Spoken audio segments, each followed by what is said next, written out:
Live at 6 ആരംഭിക്കുന്നു. നോക്കാം ആദ്യം തലക്കെട്ട്.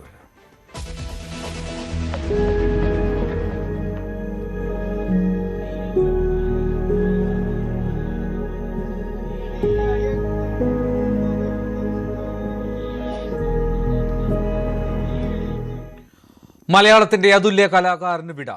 ചിരിയും ചിന്തയും ബാക്കിയാക്കി ശ്രീനിവാസൻ മടങ്ങി. എറണാകുളം കണ്ടനാട്ടെ വീട്ടുവളപ്പിൽ അന്ത്യവിശ്രമം. കടലാസും പേനയും ചിതയിൽ വെച്ച് സത്യനന്ദിക്കാട്. വിങ്ങിപ്പൊട്ടി കുടുംബവും ചലച്ചിത്ര പ്രേമികളും.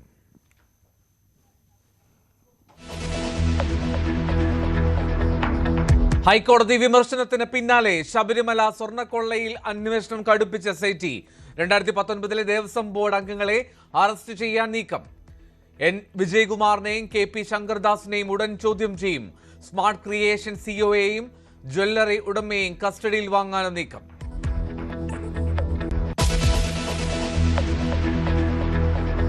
തദ്ദേശ സ്വയംഭരണ സ്ഥാപനങ്ങളിൽ പുതിയ ഭരണസമിതി അംഗങ്ങൾ ചുമതലയിൽ. അതിൻ്റെതായിട്ടുള്ള ഒരു എക്സൈറ്റ്മെന്റ് ഉണ്ട്. പിന്നെ ഈ പറഞ്ഞാൽ നമ്മുടെ മുൻ കൗൺസിലർ ആയിരുന്നു ഷീബ ചേച്ചി. പിന്നെ ശബരിചന്ദ് കാര്യം പറയണ്ടല്ലോ, XMLA ആണ്. അപ്പോൾ ഇവരുടെയൊക്കെ ഒപ്പം ഈ ഒരു കൗൺസിലിൽ ഇരിക്കാൻ പറ്റിയത്, ഇവരുടെ പിന്തുണയോട് കൂടി തന്നെ ഇരിക്കാൻ പറ്റില്ല, അത്രയും അഭിമാനമുണ്ട്. വളരെ വലിയ അഭിമാനം തോന്നുന്നുണ്ട്. ഇത് ഒരുപാട് നാളെ ആഗ്രഹിച്ചിരുന്ന ഒരു കാര്യമാണ്, ജനങ്ങൾ ആഗ്രഹിച്ചിരുന്ന കാര്യമാണ്. തിരുവനന്തപുരത്ത് ആഘോഷമാക്കി BJP.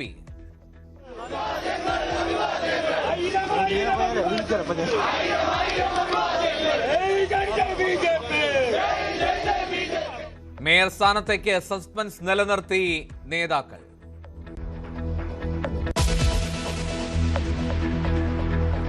കടുവ ഭീതിയിൽ വയനാട്. പുൽപ്പള്ളി മാടപ്പള്ളിക്കുന്ന് ഉന്നതിക്ക് സമീപം വീണ്ടും കടുവയുടെ സാന്നിധ്യം. പ്രജനന കാലമായതിനാൽ ജാഗ്രത വേണമെന്ന് വനം വകുപ്പിന്റെ മുന്നറിയിപ്പ്. കടുവാക്രമണത്തിൽ കൊല്ലപ്പെട്ട കൂമ്മന്റെ പോസ്റ്റ്മോർട്ടം പൂർത്തിയായി. മണ്ണാർക്കാട് പാലക്കയത്ത് കൂട്ടിൽ കുടുങ്ങിയ പുലിയെ ഉൾക്കാട്ടിൽ തുറന്നുവിട്ടു. കണ്ണൂർ അയ്യങ്കുന്നിൽ ജനവാസ മേഖലയിൽ കാട്ടാന.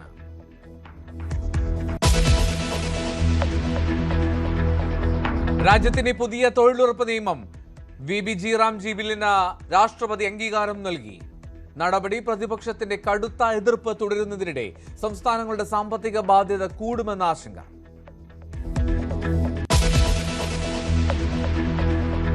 ബംഗ്ലാദേശിൽ ഹിന്ദു യുവാവിനെ ജനക്കൂട്ടം കൊന്നത് അതിക്രൂരമായി. ദീപു ചന്ദ്രദാസ് മതനിന്ദ നടത്തിയതിന് തെളിവില്ലെന്ന വിശദീകരണവുമായി പോലീസ്. 10 പേർ അറസ്റ്റിൽ. സാഹചര്യങ്ങൾ വിലയിരുത്തി ഇന്ത്യ.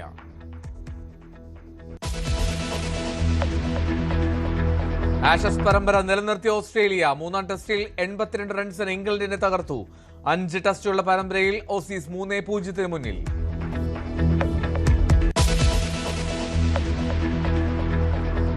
ഇനി ശ്രീനിവാസനില്ലാത്ത മലയാള സിനിമ.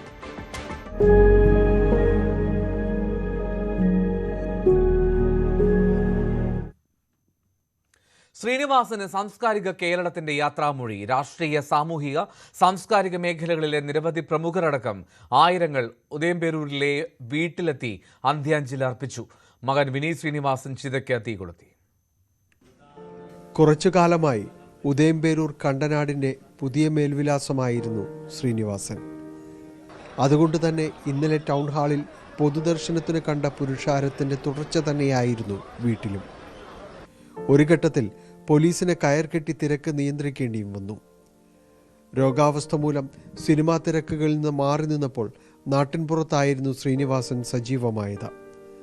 ആ പരിചയത്തിൻ്റെ ആഴം അടയാളപ്പെടുത്തുന്നതായിരുന്നു വീട്ടിലെ തിരക്ക്. കർമ്മങ്ങൾ പൂർത്തിയാക്കി മൃതദേഹം ചിതയിലേക്കെടുക്കുമ്പോൾ മക്കളായ വിനീതും ധ്യാനും ഉൾപ്പെടെയുള്ള കുടുംബാംഗങ്ങൾ വിതുമ്പലടക്കാൻ പാടുപെട്ടു.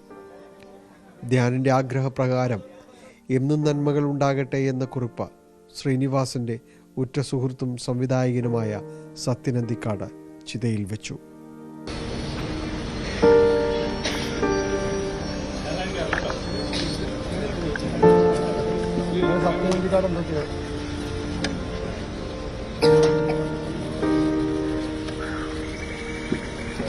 സംസ്ഥാന സർക്കാരിൻ്റെ ബഹുമതിയായി പോലീസിൻ്റെ ഗാർഡ് ഓഫ് ഓണർ.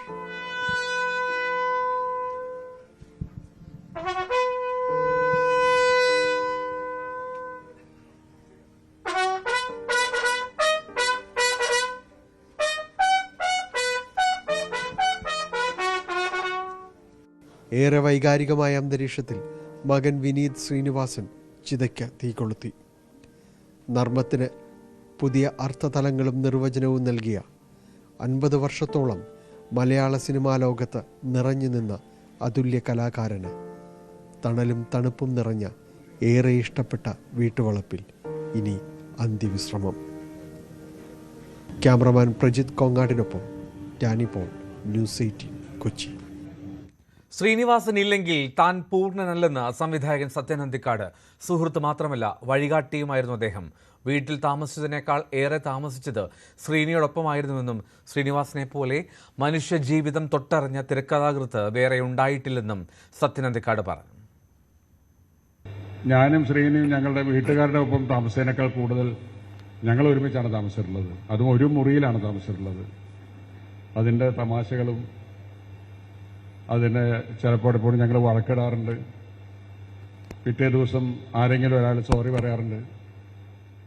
കേരളം മുഴുവൻ ഞാൻ എൻ്റെ ചെറിയ മാരുതി കാറിൽ ഞാനും ശ്രീനിയുമായിട്ട് സഞ്ചരിച്ചിട്ടുണ്ട്. തിരുവനന്തപുരം തൊട്ട് കാസർഗോഡ് വരെ, കാഞ്ഞങ്ങാട് വരെ ഞങ്ങൾ വണ്ടി ഓടിച്ചൊക്കെ ചിലക്ക് കഥയ്ക്ക് ആശകൾ കിട്ടാതാകുമ്പോൾ ചിലപ്പോൾ പോകും. ശ്രീനിയെ പോലെ മനുഷ്യജീവിതത്തിനെ തൊട്ടറിഞ്ഞ് മനുഷ്യൻ സംസാരിക്കുന്ന ഭാഷയിൽ സംസാരിക്കുന്ന കഥാപാത്രങ്ങളും സന്ദർഭങ്ങളും ഉണ്ടാക്കാൻ വേറെ ആരും ഉണ്ടായിട്ടില്ല എന്നാണ് എനിക്ക് തോന്നുന്നത്. ശ്രീനിവാസനെ അവസാനമായി ഒരു നോക്ക് കാണാൻ ആയിരങ്ങളാണ് കണ്ടനാട്ടെ പാലാഴി വീട്ടിലേക്കെത്തിയത്. തമിഴ് സിനിമാ ലോകത്തെ പ്രതിനിധീകരിച്ച് സൂര്യ അന്ത്യാഞ്ജലി അർപ്പിച്ചു. been a big fan of Srinivasan sir. சினிமால நான் வரதுக்கு முன்னாடி இருந்தே உங்க எல்லாரும் மாதிரியும் I've been following his work. இங்க கொச்சின்ல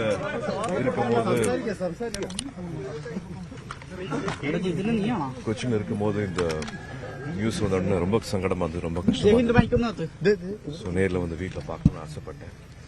அவரோட ஆத்மா சாந்தி அடையணும். அவரோட கான்ட்ரிபியூஷன், அவர் கற்றுக் கொடுத்தது, அவரோட எழுத்து, அவரோட சினிமாவில் அவர் கொடுத்த அத்தனை விஷயங்களும் வந்து எப்பவுமே நிரந்தரமா எல்லார் மனசுலையும் ஞாபகம் இருக்கும். அவர் ஆத்மா சாந்தி அடையணும். நன்றி. എൻ്റെ രണ്ടാമത്തെ ചിത്രമാണ് ഓടരുതമ്മാവ് ആളറിയാം. അതിൻ്റെ തിരക്കഥാകൃത്തായിരുന്നു ശ്രീനിവാസൻ. അന്ന് തുടങ്ങിയ ഒരു ആത്മബന്ധമാണ്. എന്നെ സംബന്ധിച്ചിടത്തോളം ഒരു കൂട്ടുകാരൻ, ഒരു സഹോദരൻ, അതിനപ്പുറം ഒരു ഗുരുസ്ഥാനത്ത് കാണേണ്ട ഒരു വ്യക്തിത്വമാണ് ശ്രീനിവാസൻ. ശ്രീനിവാസൻ്റെ പ്രസക്തിയെക്കുറിച്ചും പ്രാധാന്യത്തെക്കുറിച്ചും ഞാൻ പറയേണ്ട കാര്യമില്ല. അത് മലയാളം വായിച്ചറിഞ്ഞിട്ടുള്ള കാര്യമാണ്, അനുഭവിച്ചറിഞ്ഞിട്ടുള്ള കാര്യമാണ്. എന്നാൽ ഒരു കാര്യം പറയാം, മലയാള സിനിമയിലെ ഹാസ്യത്തിൻ്റെ നിലവാരം ഉയർത്തുന്നതിൽ ശ്രീനിവാസൻ വഹിച്ചിട്ടുള്ള പങ്കെന്ന് പറയുന്നത് വളരെ വലുതാണ്. ഏകദേശം ഒരു 40 വർഷത്തെ ഹൃദയബന്ധം ശ്രീനിയേട്ടനായിട്ടുണ്ടായിരുന്നു. പക്ഷേ എനിക്ക് സംഭവിച്ച നഷ്ടമെന്ന് പറയുന്നത്, അദ്ദേഹത്തിൻ്റെ ഒരു തിരക്കഥ എനിക്ക് ഡയറക്റ്റ് ചെയ്യാൻ പറ്റിയില്ല, എൻ്റെ സിനിമയിൽ അഭിനയിപ്പിക്കാൻ പറ്റിയില്ല. അതൊരു തീരാ നഷ്ടം തന്നെയാണ്. പിന്നെ ശ്രീനിയേട്ടൻ്റെ എഴുത്തിനെക്കുറിച്ച് പറയുകയാണെങ്കിൽ അതൊരു അത്ഭുത പ്രതിഭാസം തന്നെയായിരുന്നു. അതായത് ആ കാലഘട്ടത്തിലെ പല സിനിമകളും തിരക്കഥ പൂർത്തിയാക്കിയിട്ടല്ല തുടങ്ങിയിരുന്നതെന്നുള്ളത് എല്ലാവർക്കും അറിയാം. ഒരു ജനറേറ്റർ, നല്ല ശബ്ദമുള്ളൊരു ജനറേറ്റർ സ്റ്റാർട്ട് ചെയ്തു, അതിൻ്റെ തൊട്ടടുത്തൊരു ഒരു കസേരയും ഒരു ടീപ്പോയും കൊടുത്ത് പേപ്പറും പേനയും കൊടുത്തു കഴിഞ്ഞാൽ തൊട്ടപ്പുറത്ത് ഷൂട്ടിംഗ് നടക്കും. ഇവിടെ നിന്ന് സ്ക്രിപ്റ്റ് എഴുതി പേപ്പറുകളിങ്ങനെ ഷൂട്ടിംഗ് സ്ഥലത്തേക്ക് പറന്നുകൊണ്ടിരിക്കും. അതായിരുന്നു ആ സിനിമകളൊക്കെ നമ്മൾ ഇന്നും എന്നും മനസ്സിലോർക്കുന്ന സിനിമകളുമാണ്. ഒരുപാട് പറയുന്നില്ല, ഇത് വളരെ വാക്കാൽ പറഞ്ഞ് അറിയിക്കാൻ പറ്റാത്തത്ര ലോസാണ്. ഒരുപക്ഷെ ഒരിക്കലും നമ്മുടെ പല ഇൻഡസ്ട്രിയിലും നമ്മൾ കാണാറുണ്ട്, നമ്മൾ ലെജൻസൊക്കെ വൺസ് ദേ ലീവ് അസ് അപ്പോഴാണ് നമ്മളവരെ ഓർക്കാറുള്ളത്. പക്ഷേ ശ്രീനി സാറിനെ നമ്മൾ എല്ലാ ദിവസവും, ഇൻഡസ്ട്രിയിലുള്ളവർ മാത്രമല്ല നമ്മളെല്ലാവരും തന്നെ ഒരുപാട് സെലിബ്രേറ്റ് ചെയ്തിട്ടുണ്ട്. അദ്ദേഹം തന്ന contribution not just as cinema, as a person ഒരിക്കലും നമുക്ക് മറക്കാൻ പറ്റാത്തതാണ്. അതിൽ നിന്ന് ഇൻസ്പിറേഷൻ എടുക്കുന്നു. ഒരുപാട് നന്ദി പറഞ്ഞു. ഇവിടെ പറയുന്ന സമയം എല്ലാവർക്കും വളരെ ബുദ്ധിമുട്ടാണ് ഇവിടെ കുടുംബത്തിൽ. So I don't know what else to say, but I hope he rests in peace. Thank U.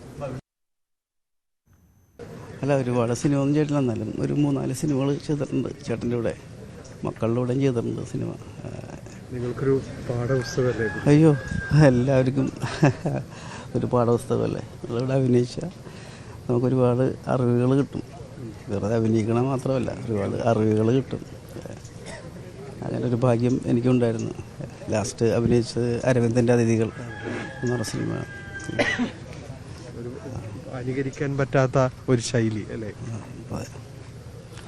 നമുക്കൊക്കെ എപ്പോഴും ഒരു കോൺഫിഡൻറ്റ് തന്നിരുന്ന ഒരാളാണ്. കാരണം നമ്മളെപ്പോലുള്ള പൊക്കം കുറഞ്ഞ ആൾക്കാർക്കും അതുപോലെ കറുത്ത ആൾക്കാർക്കും ഒക്കെ പ്രത്യേകിച്ച് എടുത്തു പറയേണ്ട കാര്യങ്ങളൊക്കെ. അതൊരു വലിയ രീതിയിൽ അത് എങ്ങനെയാണ് അത് ഉപയോഗിക്കേണ്ടത് സിനിമയിൽ എന്നെല്ലാം തന്നെ കാണിച്ചു തരികയും. തീർച്ചയായിട്ടും കാര്യങ്ങളെല്ലാം പറഞ്ഞു തന്ന് നമുക്ക് എങ്ങനെയാണെന്നൊക്കെ ഉള്ളത് കറക്റ്റായിട്ട് പറഞ്ഞു തരുന്ന ഒരാളാണ്. കൂടെ ഇരിക്കാനും ഭയങ്കര രസമാണ്. കാരണം ഒരുപാട് പഴയ കാര്യങ്ങൾ, അത് ചെറിയ നടനായാലും വലിയ നടനായാലും ഒക്കെ ഒരേപോലെ പെരുമാറുന്ന ഒരാളാണ്. നമുക്ക് പഴയ കാര്യങ്ങളൊക്കെ പറഞ്ഞു തരുമ്പോൾ നമുക്കതൊരു സന്തോഷവും പിന്നെ നമുക്കൊരു അറിവുമാണത്. തീർച്ചയായിട്ടും ഒരുപാട് സങ്കടമുണ്ട്. എല്ലാ മലയാളിയും എപ്പോഴും ഒരു ചിരിയോടുകൂടി മാത്രം ഓർക്കുന്ന ഒരാൾ, എല്ലാ മലയാളിയുടെയും ഹൃദയത്തിൽ എപ്പോഴും സൂക്ഷിച്ചിട്ടുള്ള ഒരാൾ. അദ്ദേഹം പറയുന്ന എല്ലാ കാര്യങ്ങളെയും നർമ്മത്തോടെയും ഗൗരവത്തോടുകൂടിയും എടുക്കുന്നവരാണ് എല്ലാവരും. അദ്ദേഹമാണ് വിട്ടുപോയത്.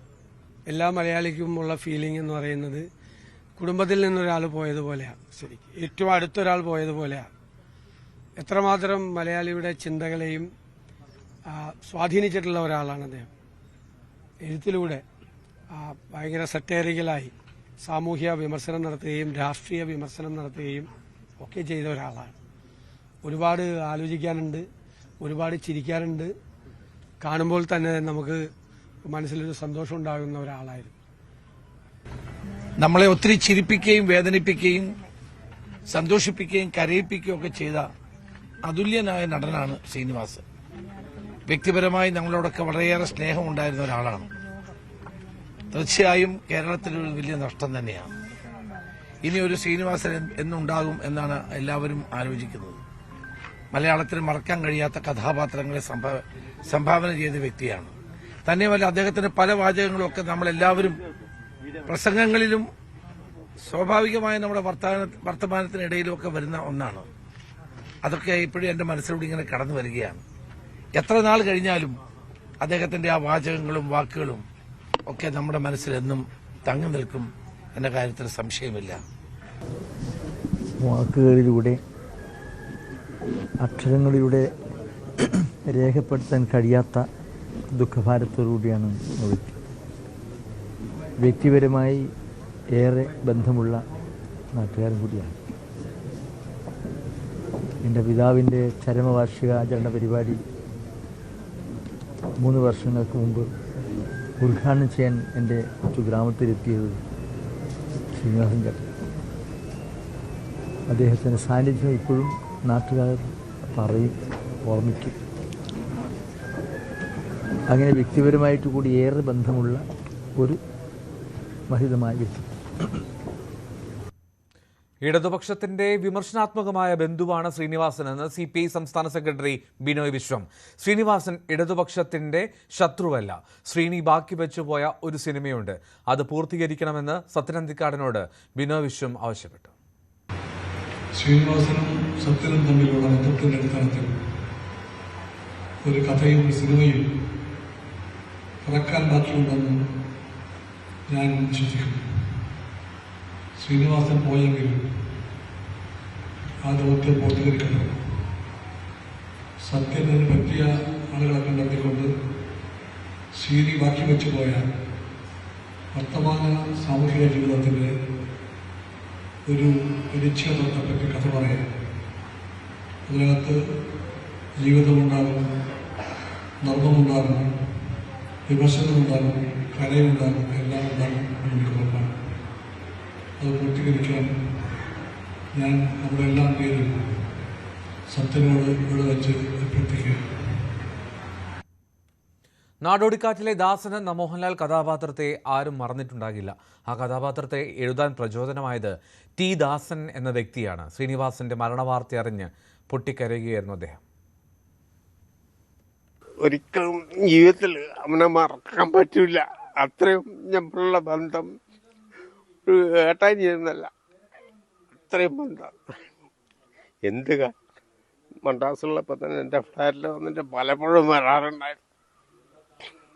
എൻ്റെ ഭാര്യ മരണപ്പെട്ട് അവൻ വന്നിട്ടില്ല, അവൻ അറിഞ്ഞിട്ടുണ്ടായിരുന്നു. എൻ്റെ ഭാര്യേൻ്റെ ഫോട്ടോ കണ്ടപ്പോൾ കരഞ്ഞു. ശബരിമല സ്വർണ്ണക്കൊള്ളയിൽ smart creation CEO Pankaj Bhandari 12ാം പ്രതി, ജ്വല്ലറി ഉടമ ഗോവർദ്ധനെ 13ാം പ്രതിയാക്കിയും എഫ്ഐആർ ഇട്ടു. സ്മാർട്ട് ക്രിയേഷൻസിൽ നിന്ന് SIT 109 ഗ്രാം സ്വർണം കണ്ടെത്തിയിരുന്നു. പണിക്കൂലി എന്നോണമാണ് പങ്കജ് ഭണ്ഡാരി ഇത്രയും സ്വർണം വാങ്ങിയത്.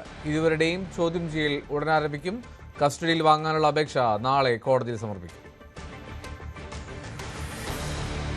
ഹൈക്കോടതി വിമർശനത്തിന് പിന്നാലെ ശബരിമല സ്വർണ്ണ മോഷണ കേസിൽ അന്വേഷണം കടുപ്പിച്ച SIT 2019 ദേവസ്വം ബോർഡ് അംഗങ്ങളെ അറസ്റ്റ് ചെയ്യാനാണ് നീക്കം എന്നാണ് സൂചന. അംഗങ്ങളായിരുന്ന N. വിജയകുമാർ, KP ശങ്കർദാസ് എന്നിവരെ വീണ്ടും ചോദ്യം ചെയ്യാനായി വിളിച്ചു വരുത്തും. അറസ്റ്റ് മുന്നിൽ കണ്ട ഇരുവരും മുൻകൂർ ജാമ്യത്തിന് നീക്കം തുടങ്ങിയെന്നാണ് വിവരം. സാരംഗ് സുധാകരൻ നൽകും വിവരങ്ങൾ. ശബരിമല സ്വർണ്ണക്കൊള്ളയുമായി ബന്ധപ്പെട്ട് പ്രത്യേക അന്വേഷണ സംഘം നടത്തുന്ന അന്വേഷണത്തിൽ ഹൈക്കോടതിക്ക് കടുത്ത അതൃപ്തി രേഖപ്പെടുത്തിക്കൊണ്ടായിരുന്നു കഴിഞ്ഞ ദിവസത്തെ ഹൈക്കോടതിയുടെ പരാമർശം.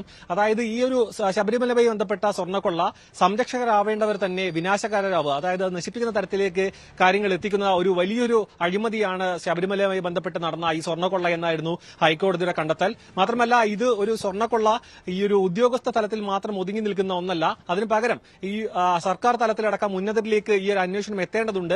അത്തരത്തിലുള്ള ഒരു വലിയൊരു ഗൂഢാലോചന ഇതിന്റെ പിന്നിൽ ഉണ്ട് എന്നാണ് തുടക്കം മുതൽ തന്നെ ഹൈക്കോടതിയും ഒപ്പം ഇപ്പോൾ പുതുതായി വന്നിട്ടുള്ള ഒരു അന്വേഷണ സംഘത്തിന് നേർക്ക് വന്നിട്ടുള്ള ഹൈക്കോടതിയുടെ നിർദ്ദേശത്തിലടക്കം വ്യക്തമായി സൂചിപ്പിക്കുന്നത്.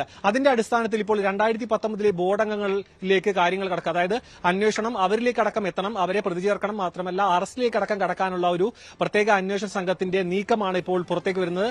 ഇതിനൊപ്പം തന്നെ ഇപ്പോൾ കഴിഞ്ഞ വർഷം അടക്കം ബോർഡ് പ്രസിഡന്റായ പ്രശാന്തിലേക്ക് അടക്കം അന്വേഷണം എത്താനുള്ള ഒരു സൂചന അന്വേഷണ സംഘം പുറത്തേക്ക് വെക്കുന്നുണ്ട്. കാരണം ഈ ഒരു ബോർഡുമായി ബന്ധപ്പെട്ട പല വിവരങ്ങളും ഈ ഒരു പ്രശാന്ത് അടക്കം അറിയേണ്ടതുണ്ട് എന്നാണ് അന്വേഷണ സംഘം നൽകുന്ന വിവരം. ഇതിനൊപ്പം തന്നെ ഈ ഒരു തെരഞ്ഞെടുപ്പുമായി ബന്ധപ്പെട്ട സമയത്ത് ഉന്നതരിലേക്ക് അന്വേഷണം എത്തരുത് എന്നൊരു സർക്കാരിന്റെ ഭാഗത്തു നിന്നും ഒരു സമ്മർദ്ദം ഉണ്ടായി എന്ന് ഈ ഒരു പ്രതിപക്ഷം അടക്കം ആരോപണം ഉന്നയിച്ചിരുന്നു. ആ ആരോപണം ശരിവെച്ചുകൊണ്ട് തന്നെയാണ് ഇപ്പോൾ ഹൈക്കോടതി അടക്കം വിമർശനം വന്നിരിക്കുന്നത്. ഉന്നതരിലേക്ക് എന്തുകൊണ്ട് അന്വേഷണം എത്തുന്നില്ല, ബോർഡ് അംഗങ്ങളെ 2019 ബോർഡ് അംഗങ്ങളെ എന്തുകൊണ്ട് അന്വേഷണ പരിധിയിൽ കൊണ്ടുവരുന്നില്ല, അവരിലേക്ക് അറസ്റ്റ് എന്തുകൊണ്ട് നീങ്ങുന്നില്ല എന്നടക്കം കൃത്യമായ ചോദ്യങ്ങളായിരുന്നു ഹൈക്കോടതിയുടെ ഭാഗത്തുനിന്ന് ഉണ്ടായത്. അതിനുശേഷമാണ് ഇപ്പോൾ ഈ ഒരു ബോർഡ് അംഗങ്ങളിലേക്കും അതിന്റെ പിന്നിൽ, അതായത് ഈ ഒരു ബോർഡ് അംഗങ്ങൾക്ക് പിന്നിൽ പ്രവർത്തിച്ച ഗൂഢാലോചനയിൽ പങ്കുചേർന്ന ആൾക്കാർ ആരൊക്കെ, അതിൽ രാഷ്ട്രീയ തലത്തിലും സർക്കാർ തലത്തിലുമുള്ള എത്രത്തോളം ഉന്നതരടക്കം ഇതിൽ പങ്കാളികളായിട്ടുണ്ട് എന്ന വലിയ വിവരങ്ങളിലേക്കടക്കം SIT ഇനി അധികം വൈകാതെ തന്നെ എത്തുമെന്നാണ് മനസ്സിലാക്കാൻ കഴിയുന്നത്.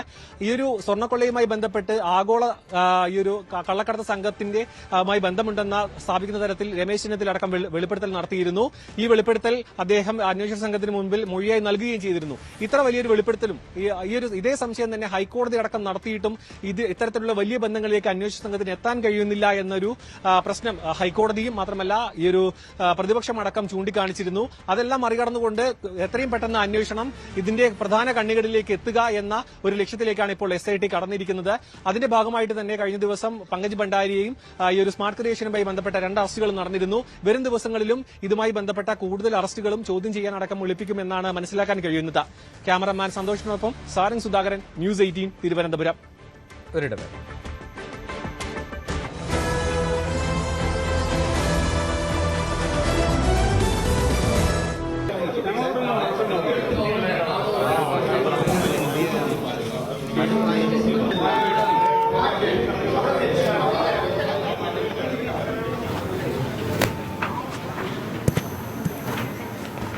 ശ്രീനിവാസന്റെ മൃതദേഹം അദ്ദേഹത്തിന്റെ കൊച്ചിയിലെ വസതിയിൽ പൊതുദർശനത്തിന് വെച്ചിരിക്കുകയാണ്. അദ്ദേഹത്തിനോടൊപ്പം അവിടെ അദ്ദേഹത്തിൻ്റെ പ്രിയപ്പെട്ടവരുണ്ട്, 2 മക്കളുണ്ട്, ഭാര്യയുണ്ട്. അങ്ങനെ നടൻ മമ്മൂട്ടി അടക്കമുള്ളവർ അവിടെ എത്തി പൊതുദർശനം അദ്ദേഹത്തെ അവസാനമായി കണ്ട് മടങ്ങിയിരിക്കുകയാണ്. 1 മണിയോടുകൂടി ടൗൺ ഹാളിലേക്ക് പൊതുദർശനത്തിന് വേണ്ടി മൃതദേഹം കൊണ്ടുപോകുമെന്നാണ് അറിയിച്ചിരിക്കുന്നത്. അതിനുശേഷം വീണ്ടും വീട്ടിലേക്ക് കൊണ്ടുവരും, വീട്ടിൽ പിന്നെ സംസ്കരിക്കും. ആ തരത്തിലാണ് ക്രമീകരണം നടത്തിയിരിക്കുന്നത്.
ഈ സൈഡിൽ വഴി കൊടുത്ത് ആൾക്കാർക്ക് പോകാനായിട്ട്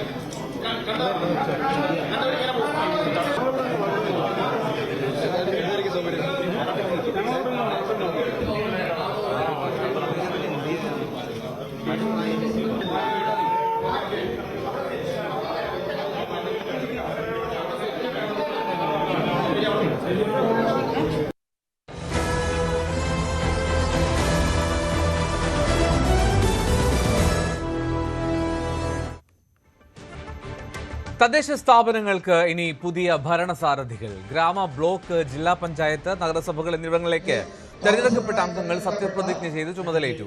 കോർപ്പറേഷനിലേക്കുള്ള സത്യപ്രതിജ്ഞ നടന്നു. നിലവിലെ ഭരണസമിതിയുടെ കാലാവധി ഇന്നലെ അവസാനിച്ച സാഹചര്യത്തിലാണ് ഞായറാഴ്ച ദിനമായിട്ടുള്ള ഇന്ന് സത്യപ്രതിജ്ഞ നിശ്ചയിച്ചത്. കണ്ണൂർ പയ്യന്നൂർ നഗരസഭയിലെ LDF കൗൺസിലർ VK നിഷാദും തലശ്ശേരി നഗരസഭയിലെ BJP കൗൺസിലർ U പ്രശാന്തും സത്യപ്രതിജ്ഞ ചെയ്തില്ല. പോലീസിനെ ബോംബെറിഞ്ഞ കേസിൽ നിഷാദും CPM പ്രവർത്തകനെ വധിക്കാൻ ശ്രമിച്ച കേസിൽ U പ്രശാന്തും ജയിലിലാണ്. ഇന്നലെ കാലാവധി അവസാനിക്കാത്ത മലപ്പുറം ജില്ലയിലെ 8 തദ്ദേശ സ്ഥാപനങ്ങളിലെ സത്യപ്രതിജ്ഞ ഡിസംബർ 22, 26, ജനുവരി 1, 16 എന്നീ തീയതികളിൽ നടക്കും. ശരണം വിളിച്ചും ഭരണഘടന കയ്യിലേന്തിയും സത്യപ്രതിജ്ഞ ചെയ്ത് തിരുവനന്തപുരം കോർപ്പറേഷനിലെ UDF കൗൺസിലർമാർ. കുന്നുകുഴി വാർഡിൽ നിന്നുള്ള UDF കൗൺസിലർ മേരി പുഷ്പമാണ് സത്യപ്രതിജ്ഞയ്ക്ക് ശേഷം ശരണം വിളിച്ചത്. തിരുവനന്തപുരം മുനിസിപ്പൽ കോർപ്പറേഷനിലെ കൗൺസിലറായി തെരഞ്ഞെടുക്കപ്പെട്ട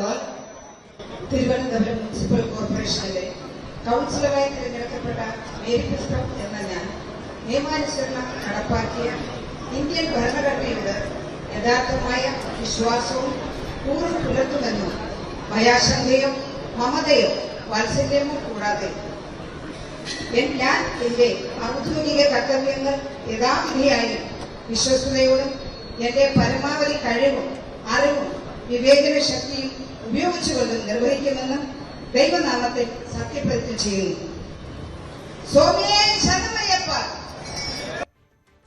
കെ ശബരിനാഥൻ, വൈഷ്ണവ് സുരേഷ് എന്നിവർ ഭരണഘടന കയ്യിലേന്തിയായിരുന്നു സത്യപ്രതിജ്ഞ ചെയ്തത്. തിരുവനന്തപുരം മുനിസിപ്പൽ കോർപ്പറേഷനിലെ കൗൺസിലറായി തെരഞ്ഞെടുക്കപ്പെട്ട അഡ്വക്കേറ്റ് കെ ശബരിനാഥൻ എന്ന ഞാൻ നിയമാനുസരണം നടപ്പാക്കിയ ഇന്ത്യൻ ഭരണഘടനയോട് യഥാർത്ഥമായുള്ള വിശ്വാസവും കൂറും പുലർത്തുമെന്നും ഭയാശങ്കയോ മമതയോ വാത്സല്യമോ വിദ്വേഷമോ കൂടാതെ ഞാൻ എന്റെ ഔദ്യോഗിക കർത്തവ്യങ്ങൾ യഥാവിധിയും വിശ്വസ്തയോടും എന്റെ പരമാവധി കഴിവും അറിവും വിവേചന ശക്തി ഉപയോഗിച്ചുകൊണ്ട് നിർവഹിക്കുമെന്ന് ഈശ്വരനാമത്തിൽ സത്യപ്രതിജ്ഞ. തിരുവനന്തപുരം മുനിസിപ്പൽ കോർപ്പറേഷനിലെ കൗൺസിലറായി തെരഞ്ഞെടുക്കപ്പെട്ട വൈഷ്ണവ് സുരേഷ് എന്ന ഞാൻ നിയമാനുസരണം നടപ്പാക്കിയ ഇന്ത്യൻ ഭരണഘടനയോട് യഥാർത്ഥമായ വിശ്വാസവും കൂറും പുലർത്തുമെന്നും ഭയാശങ്കയോ മമതയോ വാത്സല്യമോ വിദ്വേഷമോ കൂടാതെ ഞാൻ എന്റെ ഔദ്യോഗിക കർത്തവ്യങ്ങൾ യഥാവിധിയായും വിശ്വസ്തയോടും എന്റെ പരമാവധി കഴിവും അറിവും വിവേചന ശക്തിയും ഉപയോഗിച്ചുകൊണ്ടും നിർവഹിക്കുമെന്ന് ഈശ്വരനാമത്തിൽ സത്യപ്രതിജ്ഞ ചെയ്യുന്നു. സംസ്കൃതത്തിലായിരുന്നു BJP കൗൺസിലർ കരമന അജിത്തിന്റെ സത്യപ്രതിജ്ഞ. VV രാജേഷ്, R ശ്രീലേഖ എന്നിവരും സത്യപ്രതിജ്ഞ ചെയ്തു. തിരുവനന്തപുരം മുനിസിപ്പൽ കോർപ്പറേഷനിലെ കൗൺസിലറായി തെരഞ്ഞെടുക്കപ്പെട്ട തിരുവനന്തപുരം മഹാനഗരപാലികായാः സദസ്യത്വേന നിർവാചിതാः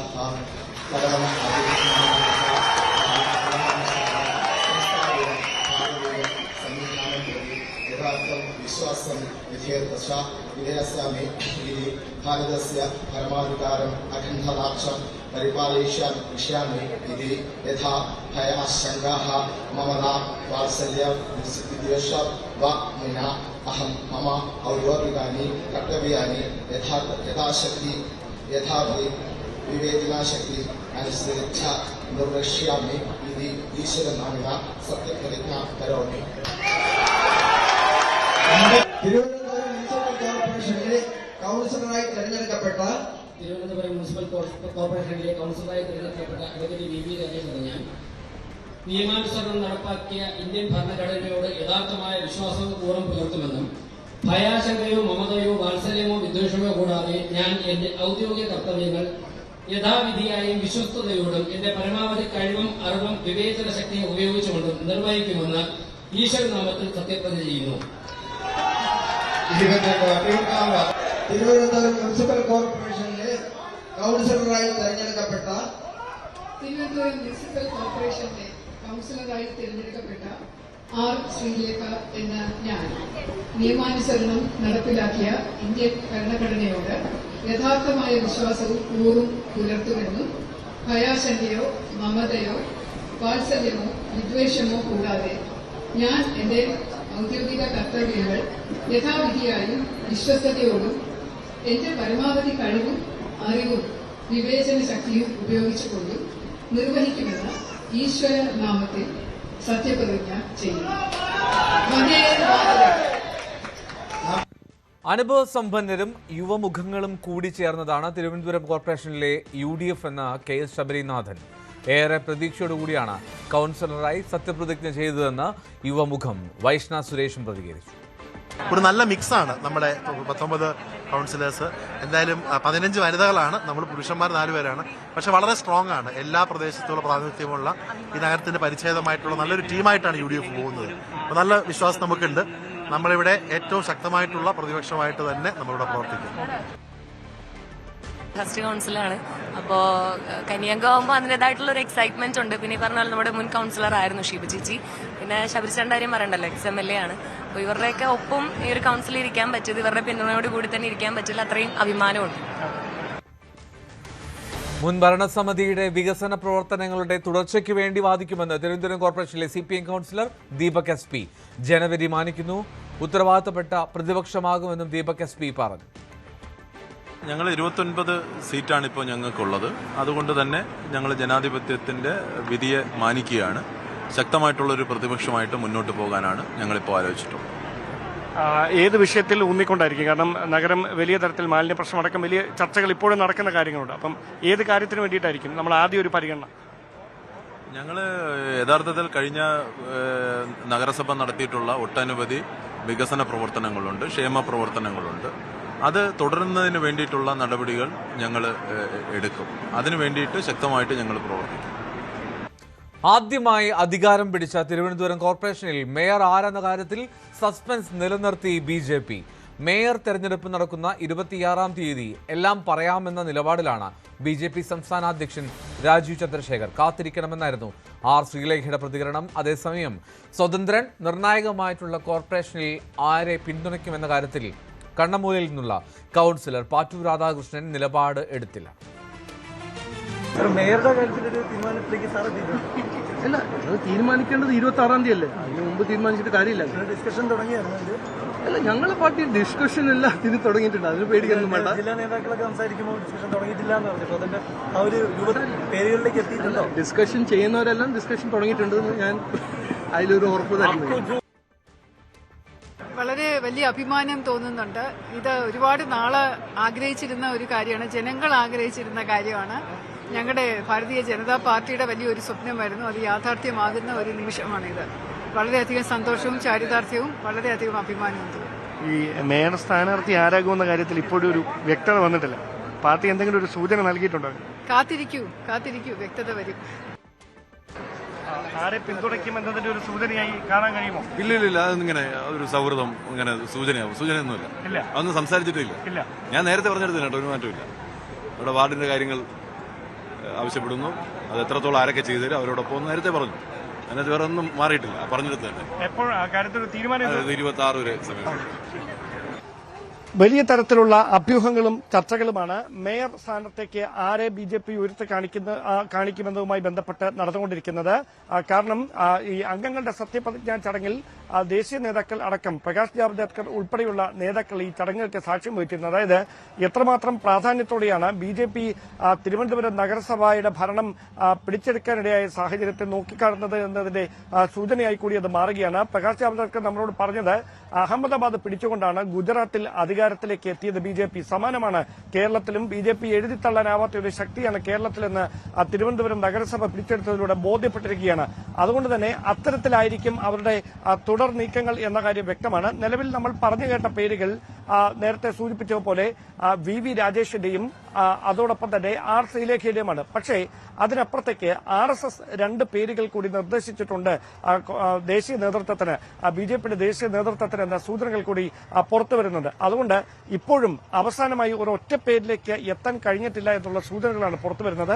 അവസാനപ്പെട്ട ചർച്ചകൾ നടക്കുകയാണ്. മാത്രവുമല്ല ഈ സ്വതന്ത്രരുടെ പിന്തുണ ആർക്കായിരിക്കും എന്ന കാര്യവും ഏറെ നിർണായകമാണ്. ആ കാര്യത്തിലടക്കം വലിയ തരത്തിലുള്ള അഭ്യൂഹങ്ങളൊക്കെ ഏറുന്നുണ്ട്. എന്തായാലും അവരുടെ പിന്തുണ ഉറപ്പാക്കാനുള്ള എല്ലാ ശ്രമങ്ങളും അണിയറയിൽ BJP നടത്തിക്കൊണ്ടിരിക്കുകയാണ്. അത് ഒരുപക്ഷെ ഫലം കണ്ടേക്കുമെന്ന് തന്നെയാണ് സൂചന. എന്തായാലും ഒരു 3 ദിവസത്തിനകത്ത് അക്കാര്യത്തിൽ കൃത്യമായൊരു ചിത്രം തെളിയും.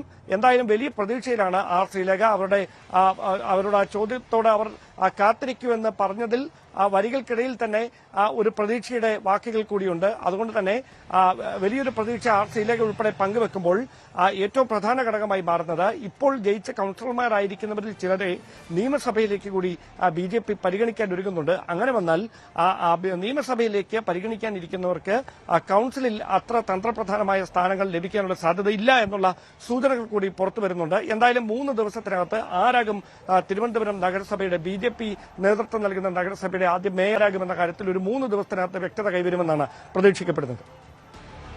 കേരള രാഷ്ട്രീയത്തിൽ BJPയുടെ പ്രസക്തി എത്ര വലുതെന്ന് തെളിയിക്കുന്ന വിജയമാണ് തിരുവനന്തപുരത്തേതെന്ന് BJP കേരള പ്രഭാരി പ്രകാശ് ജാവ്ദേക്കർ. അഹമ്മദാബാദ് നഗരസഭ പിടിച്ചാണ് ഗുജറാത്തിൽ BJP അധികാരത്തിലെത്തിയത്. കേരളത്തിലും സമാന സാഹചര്യം ആവർത്തിക്കും. തിരുവനന്തപുരം കോർപ്പറേഷനിലെ വിജയം അതിന്റെ തുടക്കമാണെന്നും ജാവ്ദേക്കർ പറഞ്ഞു. നഗരസഭാംഗങ്ങളുടെ സത്യപ്രതിജ്ഞയിൽ പങ്കെടുക്കാൻ BJPയുടെ പ്രമുഖ നേതാക്കളുടെ നീണ്ട നിരയാണ് സന്ദർശക ഗ്യാലറിയിൽ ഉള്ളത്. സംസ്ഥാന അധ്യക്ഷൻ രാജീവ് ചന്ദ്രശേഖർ, തിരുവനന്തപുരം സിറ്റി അധ്യക്ഷൻ കരമന ജയൻ, അതോടൊപ്പം പ്രകാശ് ജാവ്ദേക്കർ, മുൻ കേന്ദ്രമന്ത്രി കൂടിയായ Prakash Javadekar, general secretary S Suresh ഉൾപ്പെടെയുള്ള BJPയുടെ കുമ്മനം രാജശേഖരൻ ഉൾപ്പെടെയുള്ള നേതാക്കളുടെ നീണ്ട നിര സന്ദർശക ഗ്യാലറിയിലുണ്ട്. എന്തായാലും വലിയ പ്രതീക്ഷയോടെയാണ് BJP ഈ തെരഞ്ഞെടുപ്പിനെ നോക്കിക്കാണുന്നത്, ഈ തെരഞ്ഞെടുപ്പ് ഫലത്തെ നോക്കിക്കാണുന്നത്. അതുകൊണ്ട് തന്നെയാണ് അത്തരത്തിൽ പ്രധാനപ്പെട്ട നേതാക്കൾ എല്ലാവരും ഈ ചടങ്ങിൽ പങ്കെടുക്കാനായി ഇവിടെ എത്തിയിരിക്കുന്നതും. പ്രകാശ് ജാവ്ദേക്കർ എന്നോടൊപ്പം ചേർന്നു. How is your expectations regarding the victory in Trivandrum corporation? Trivandrum Corporation victory is the necessary boost, and it shows that Kerala politics has changed forever, and it will be BJP also will be very important player in Kerala politics henceforth, and we will showcase how we govern, and our local representatives are also increased despite UDF and LDF did tactical voting at many places where BJP was to win. But in assembly that can't happen, and therefore I am very sure that we are going to make a history again. We have made a history. We started off Gujarat victory march with Ahmedabad winning, Ahmedabad Corporation. That was the state capital. This is also a state capital, and we have won it. So this is how we will go ahead.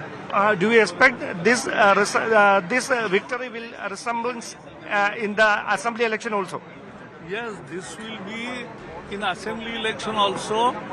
People will get the result which LDF and UDF had never thought of. അത്തരത്തിലാണ്, അതായത് വലിയ പ്രതീക്ഷയോടെയാണ് ഈ വിജയത്തെ നോക്കിക്കാണുന്നത്. നിയമസഭാ തെരഞ്ഞെടുപ്പിലടക്കം ഒഴിവാക്കാനാവാത്ത ഒരു കരുത്തായി BJP മാറുമെന്ന് തന്നെ ദേശീയ നേതാക്കൾ തന്നെ വ്യക്തമാക്കിയാണ്. എന്തായാലും ആ പ്രതീക്ഷയിലാണ് BJP നഗരസഭാംഗങ്ങളുടെ സത്യപ്രതിജ്ഞയിൽ പങ്കെടുക്കാനായി പ്രധാനപ്പെട്ട നേതാക്കളെ തന്നെ കോർപ്പറേഷനിലേക്ക് എത്തിച്ചിരിക്കുന്നു. ക്യാമറമാൻ അരുൺ CS-നൊപ്പം ഡാൻ കുര്യൻ, ന്യൂസ് 18.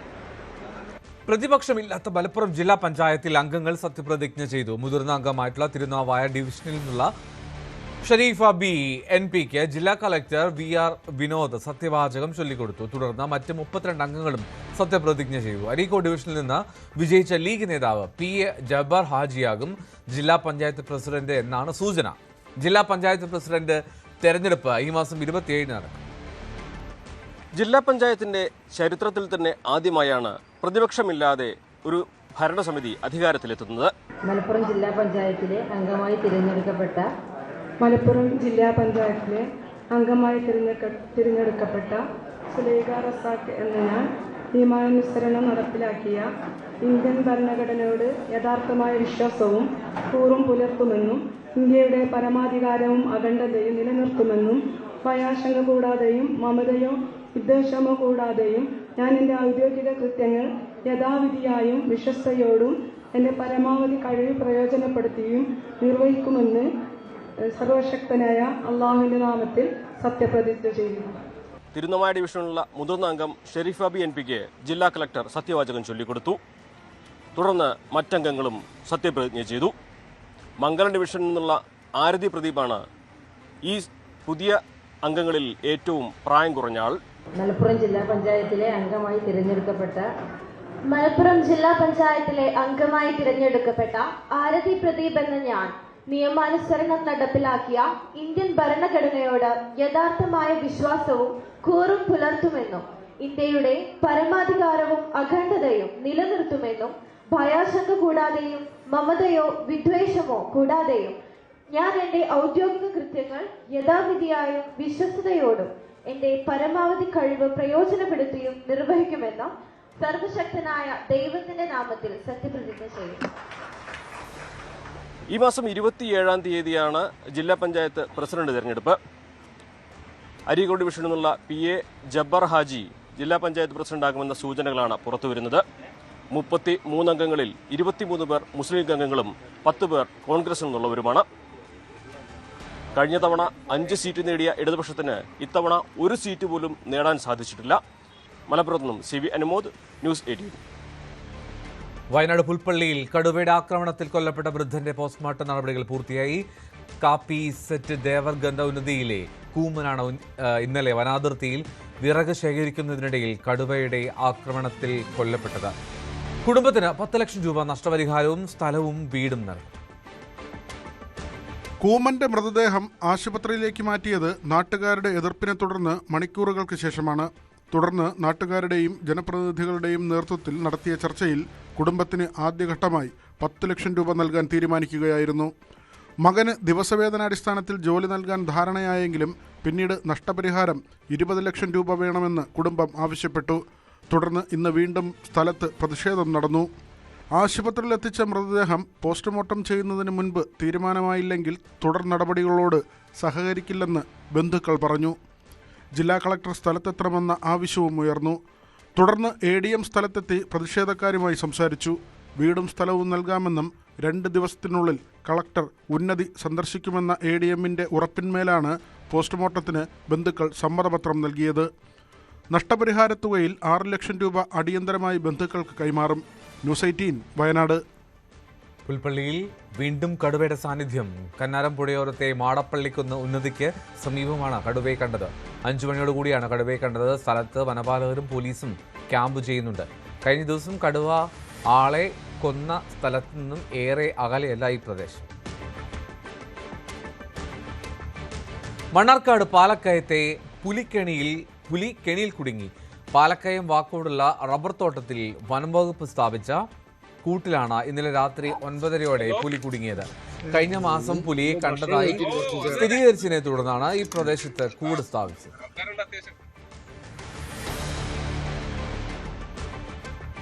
കണ്ണൂർ അയ്യങ്കുന്നിൽ ജനവാസ മേഖലയിൽ കാട്ടാനിറങ്ങി. പ്രദേശത്തെ റബ്ബർ തോട്ടത്തിലാണ് ആന നിലയുറപ്പിച്ചിരിക്കുന്നത്. വനംവകുപ്പ് അധികൃതർ സ്ഥലത്തെത്തിയിട്ടുണ്ട്. 3 മണിയോടുകൂടിയാണ് ആനയെ കാട്ടിലേക്ക് തുരത്താനുള്ള നടപടി ആരംഭിച്ചത്. പ്രദേശവാസികളോട് ജാഗ്രത പാലിക്കാൻ നിർദ്ദേശം നൽകിയിട്ടുണ്ട്. മഹാത്മാഗാന്ധി തൊഴിലുറപ്പ് പദ്ധതിയുടെ പേരും ഘടനയും മാറ്റിയുള്ള VBG റാംജി ബില്ലിന് രാഷ്ട്രപതിയുടെ അംഗീകാരം. രാഷ്ട്രപതി ദ്രൗപദി മുർമു ഒപ്പുവെച്ചതോടുകൂടിയാണ് പാർലമെന്റ് പാസാക്കിയ ബില്ലിന് അംഗീകാരമായത്. ഭേദഗതിക്കെതിരെ പ്രതിപക്ഷ പാർട്ടികൾ ഉയർത്തിയ എതിർപ്പ് മറികടന്നുകൊണ്ടാണ് നിയമത്തിന്റെ ഭാഗമായി സർക്കാർ ഭേദഗതി കൊണ്ടുവന്നത്. ബിൽ JPCയുടെയോ സെലക്ട് കമ്മിറ്റിയുടെയോ പരിഗണനയ്ക്ക് വിടണമെന്ന് മുഴുവൻ പ്രതിപക്ഷ കക്ഷികളും സ്പീക്കർ ഓം ബിർള വിളിച്ച ലോക്സഭയുടെ കാര്യോപദേശക സമിതി യോഗത്തിൽ ആവശ്യപ്പെട്ടിരുന്നു. എന്നാൽ അതിന് തയ്യാറല്ലെന്നും ഏത് നിലയ്ക്കും ഈ സമ്മേളനത്തിൽ തന്നെ ബില്ല് പാസാക്കും എന്നുള്ള നിലപാടാണ് സർക്കാർ കൈക്കൊണ്ടത്. പ്രധാനമന്ത്രി കൗശൽ വികാസ് യോജനയിൽ വ്യാപക ക്രമക്കേടെന്ന് controller and auditor general report. യുവാക്കൾക്ക് തൊഴിൽ ലഭ്യമാക്കാൻ സ്റ്റൈപ്പൻഡ് ഉൾപ്പെടെ നൽകി നൈപുണ്യ പരിശീലനം നൽകുന്നതിനുള്ള പദ്ധതിയിലാണ് ക്രമക്കേട് കണ്ടെത്തിയത്. പരിശോധനയ്ക്കെടുത്ത 171 കേസുകളിൽ 131ലും ഒരേ പരിശീലന കേന്ദ്രത്തിന്റെയും ആളുകളുടെയും ഇമെയിൽ വിലാസമാണ് എന്നും കേന്ദ്രങ്ങളിൽ പലതും പ്രവർത്തിക്കുന്നില്ലെന്നും കണ്ടെത്തി. UP, ബീഹാർ, മഹാരാഷ്ട്ര, രാജസ്ഥാൻ സംസ്ഥാനങ്ങളിൽ ഒട്ടേറെ ഗുണഭോക്താക്കളുടെ അപേക്ഷകളിൽ പതിപ്പിച്ചിരിക്കുന്നത് ഒരേ ഫോട്ടോയാണ്.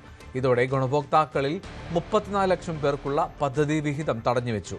പദ്ധതി ആരംഭിച്ച 2015 ജൂലൈ മുതൽ 2022 വരെയുള്ള നടത്തിപ്പാണ് CAG പരിശോധിച്ചത്.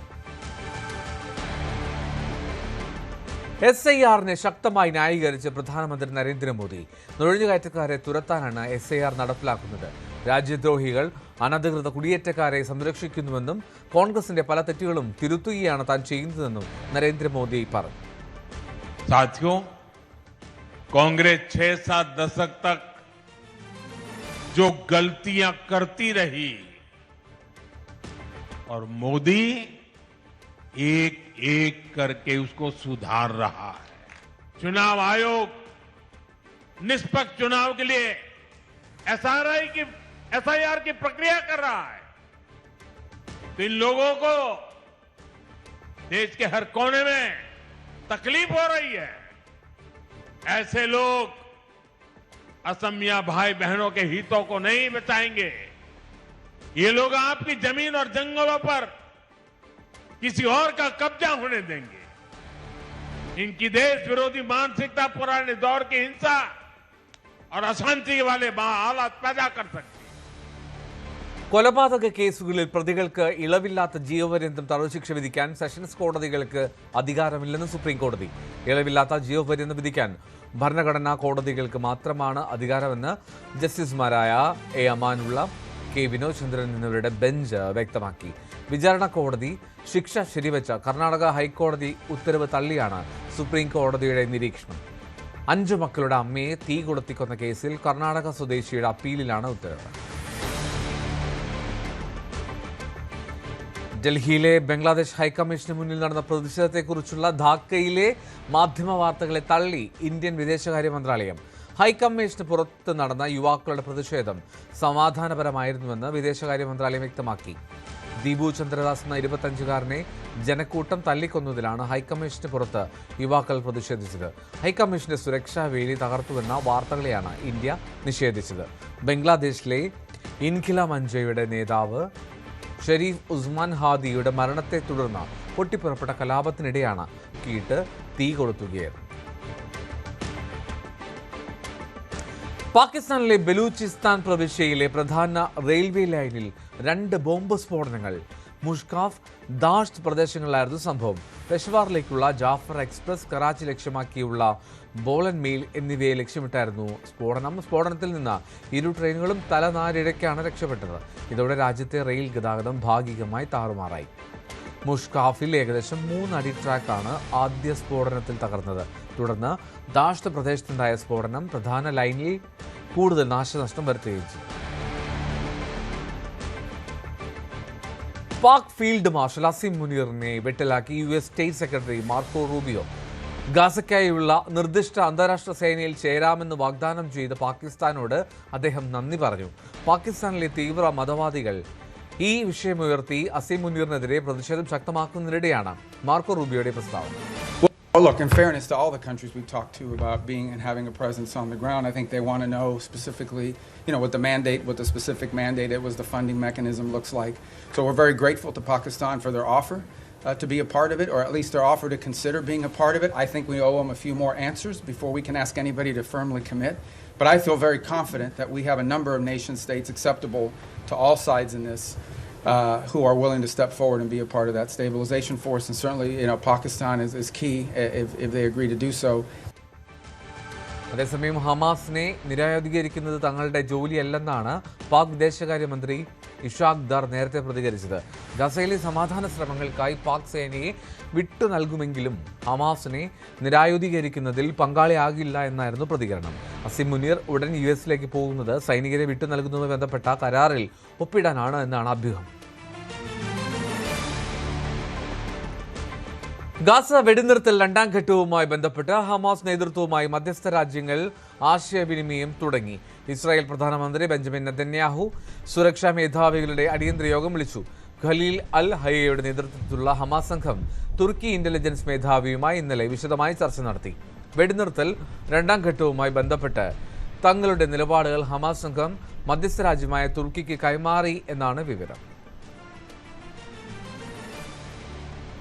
പാക് മുൻ പ്രധാനമന്ത്രിക്ക് വീണ്ടും തടവ് ശിക്ഷ വിധിച്ച കോടതി.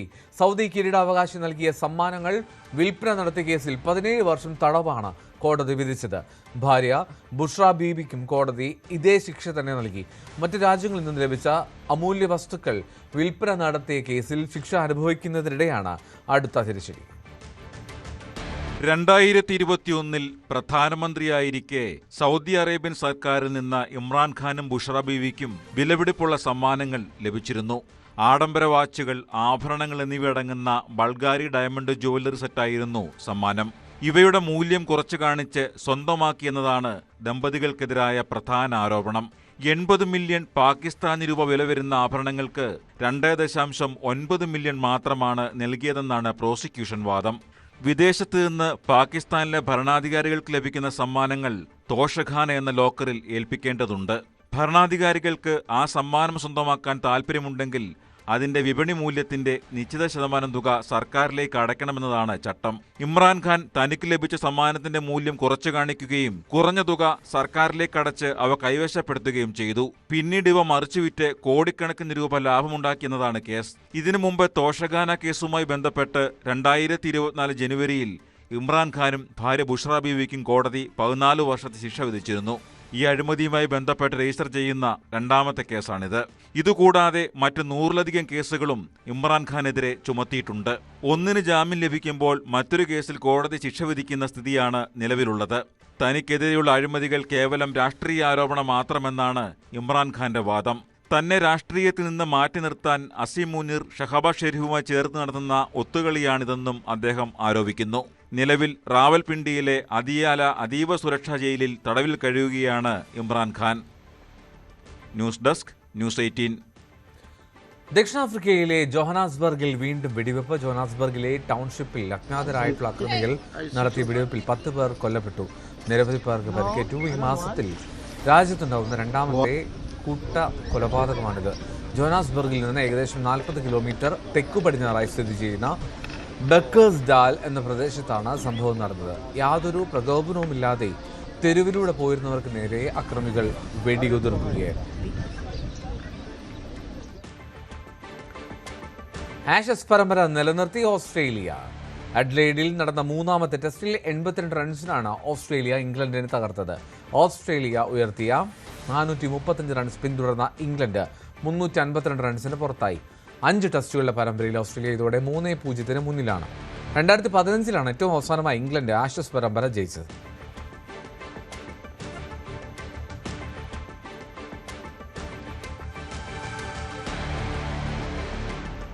ശ്രീനാരായണ ഗുരുവിൻ്റെ ആദ്യകാല പരിചാരകനായിട്ടുള്ള പരമതന്ത്രിയുടെ മകൾ എൽ നളിനി അന്തരിച്ചു. 98 വയസ്സായിരുന്നു. വാർദ്ധക്യ സഹജമായിട്ടുള്ള കാരണങ്ങളാൽ കുറച്ചു നാളുകളായി കിടപ്പിലായിരുന്നു. ഭർത്താവ് പരേതനായിട്ടുള്ള ഗൗതമദാസ്, റിട്ടയർഡ് KSRTC ഉദ്യോഗസ്ഥനായിട്ടുള്ള Mohandas, SNDP Yogam director board അംഗവും SN ട്രസ്റ്റ് അംഗവുമായിട്ടുള്ള ചെമ്പഴന്തി G ശശി എന്നിവർ മക്കളാണ്. Sivagiri Dharmasangham trust general secretary Swami Subhangananda അന്തിമോപചാരം അർപ്പിച്ചു. ചെമ്പഴന്തി വെഞ്ചാവോട് ശ്രീനഗറിലുള്ള വീട്ടുവളപ്പിൽ സംസ്കാരം നടത്തി. കാസർഗോഡ് റെയിൽപാളത്തിന് മുകളിൽ കോൺക്രീറ്റ് സ്ലാബ് വെച്ച നിലയിൽ കണ്ടെത്തി. കോട്ടിക്കുളം റെയിൽവേ സ്റ്റേഷൻ 1ാം പ്ലാറ്റ്ഫോമിന് തെക്ക് ഭാഗത്തുള്ള ട്രാക്കിലാണ് സ്ലാബ് കണ്ടെത്തിയത്. ഇന്നലെ രാത്രിയോടുകൂടിയാണ് സംഭവം.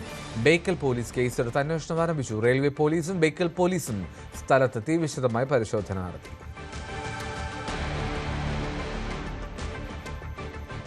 അവധി ദിവസമായി ഇന്ന് ശബരിമലയിൽ തിരക്കേറി. കഴിഞ്ഞ ദിവസം മല കയറിയത് 89,378 ഭക്തരാണ്. സാധാരണ ദിവസങ്ങളിൽ തിരക്ക് കുറവായിരുന്നു. ഇന്ന് രാവിലെ മുതലും വലിയ തിരക്കാണ് അനുഭവപ്പെട്ടത്.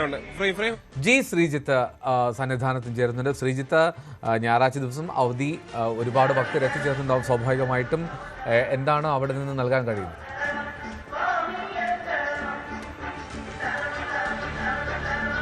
എൽദോ, ഉച്ചയ്ക്ക് ശേഷമുള്ള കണക്ക് നോക്കിക്കഴിഞ്ഞാൽ ശബരിമലയിൽ ഒരുപക്ഷെ ഈ സീസണിലെ ഏറ്റവും തിരക്ക് കുറവുള്ള ദിവസമായി ഒരുപക്ഷെ ഇന്ന് മാറുന്നു എന്നുള്ളതാണ് ഇതുവരെയുള്ള കണക്കുകൾ നമുക്ക് ചൂണ്ടിക്കാണിക്കുന്നത്. 6 മണി വരെയുള്ള കണക്കനുസരിച്ച് 53,000, അതായത് ഏതാണ്ട് 54,000 കൃത്യം ഭക്തർ മാത്രമാണ് ശബരിമല സന്നിധാനത്ത് ദർശനത്തിനെത്തിയത്.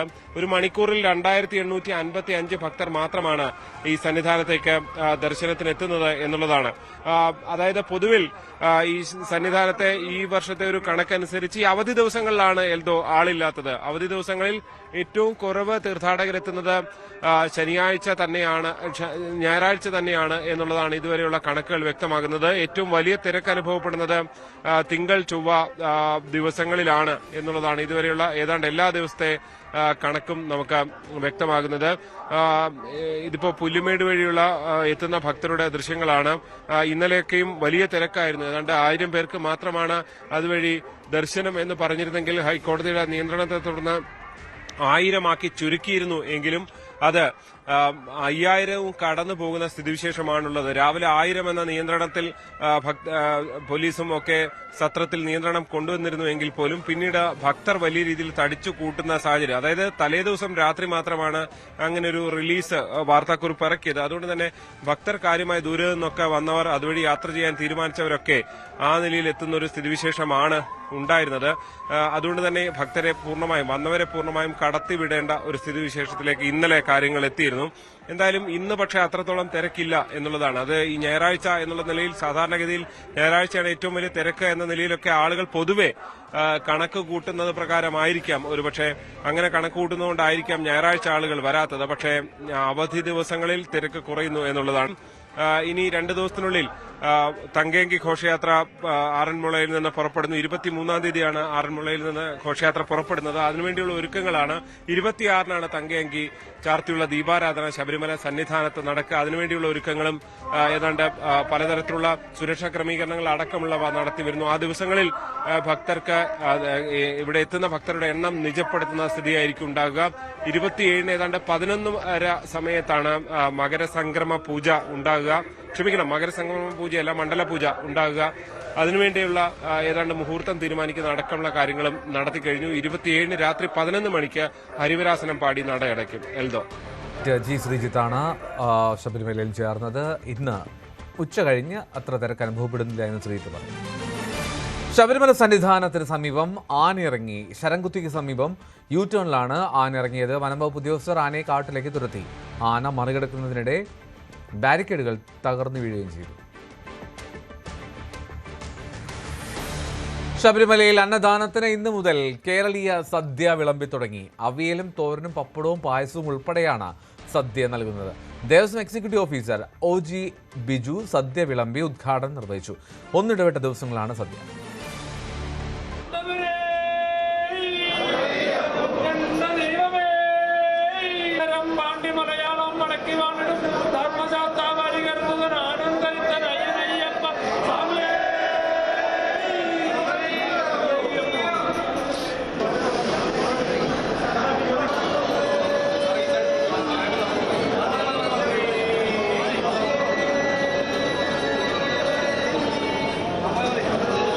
ഭഗവാൻ അയ്യപ്പസ്വാമിയുടെ അനുഗ്രഹം കൊണ്ട് ഇന്നു മുതൽ ഒന്നിടവിട്ട ദിവസങ്ങളിൽ ശബരിമലയിലെ അന്നദാനത്തിന് കേരളീയ സദ്യ വിളമ്പാൻ ഉള്ള ഒരു ഉദ്യമം ആരംഭിച്ചിരിക്കുകയാണ്.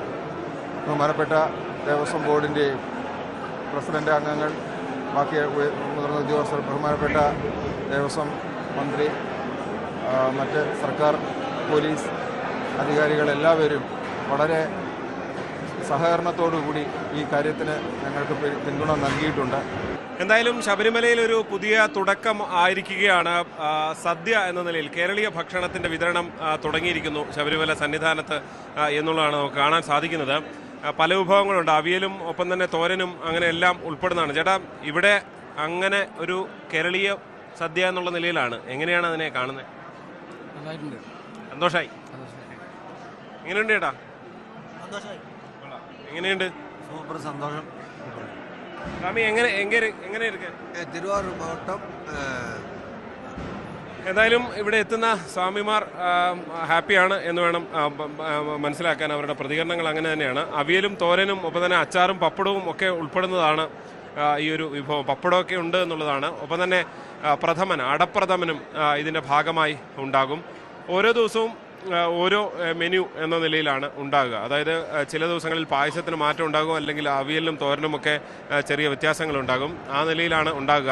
ഒന്നിടവിട്ട ദിവസങ്ങളിലായിരിക്കും. ഒരു ദിവസം പുലാവ്, പഴയ പോലെ പുലാവ് ഉണ്ടാവും. ബാക്കി ദിവസങ്ങളിൽ ഇങ്ങനെ സദ്യ എന്ന നിലയിലായിരിക്കും ഉണ്ടാകുക. എന്തായാലും ഒരു പുതിയ തുടക്കം ആയിട്ടാണ് ഇതിനെ കാണുന്നത്. ഏതാണ്ട് 5000-ഓളം പേരാണ് ഓരോ ദിവസവും ഈ അന്നദാന മണ്ഡപത്തിൽ എത്തുകയും ഈ ഭക്ഷണം കഴിക്കുകയൊക്കെ ചെയ്യുന്നത്. അത് സ്പോൺസർമാരെയൊക്കെ കണ്ടെത്തിയാണ് ഈ അന്നദാനം, ഈ സദ്യ ഉൾപ്പെടെ തുടരുകയും ചെയ്യുന്നത്.